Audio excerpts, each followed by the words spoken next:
Hello' friends, মোৰ channel যোৰহাটৰ ছোৱালীলৈ আপোনালোকক সকলোকে স্বাগতম। আজি মই ৰাজমাহৰ এটা ৰেচিপি দিম। ভিডিঅ'টো চাই ভাল পালে প্লিজ লাইক কৰি দিব। আহকচোন ভিডিঅ'টো আৰম্ভ কৰোঁ।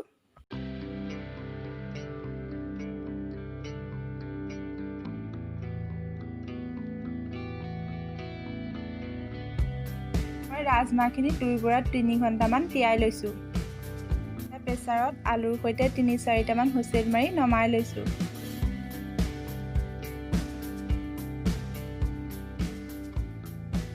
এতিয়া কেৰাহী এখনত তেল গৰম হ'বলৈ দিছোঁ। তেল গৰম হোৱাত তাত কাটি থোৱা পিঁয়াজখিনি দি অলপ লৰাই আদা নহৰু আৰু জলকীয়াৰ পেষ্টখিনি দি দিলোঁ। এতিয়া আধা চামুচ ৰেড চিলি, আধা চামুচ ধনিয়া গুড়ি, আধা চামুচ জিৰা গুড়ি, আধা চামুচ হালধি গুড়ি আৰু সোৱাদ অনুসৰি নিমখ দিলোঁ।